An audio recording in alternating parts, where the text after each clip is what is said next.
दिल्ली विधानसभा चुनाव में जीत के बाद से ही यमुना की सफाई बीजेपी के लिए बड़ी चुनौती बनी हुई है, जिसको लेकर गुरुवार को पीएम मोदी ने एक हाई लेवल मीटिंग की।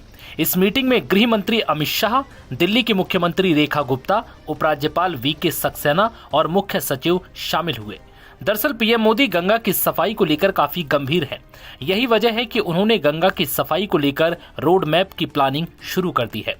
प्रधानमंत्री नरेंद्र मोदी ने नदी से जनता को जोड़ने के लिए जन भागीदारी आंदोलन शुरू करने की भी सलाह दी।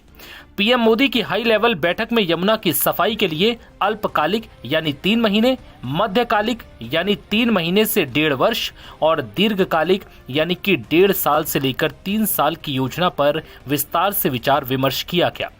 पीएम मोदी की अध्यक्षता में हुई इस बैठक में drain management, waste management, sewage और dairy waste management, industrial waste, नदी के प्रवाह में सुधार, बाढ़ क्षेत्र सुरक्षा जैसे कई मुद्दों पर चर्चा की गई।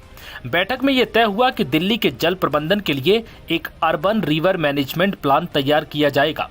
इस योजना को शहर के मास्टर प्लान से जोड़ा जाएगा ताकि शहर के विकास और जल प्रबंधन के बीच तालमेल बना रहे। प्रधानमंत्री ने कहा कि जनता को जोड़ने के लिए जन भागीदारी आंदोलन शुरू किया जाए और इसके अंतर्गत लोगों को नदी के पुनर्जीवन और सार्वजनिक आयोजनों में सक्रिय रूप से शामिल किया जाए।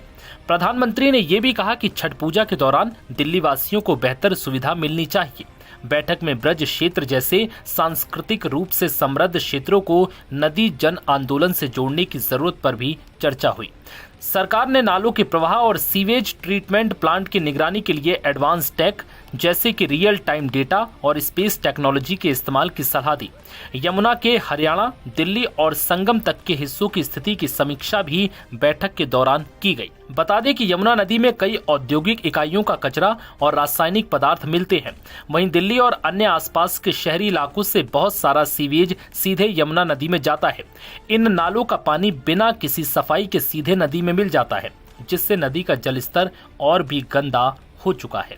नव भारत टाइम्स की रिपोर्ट।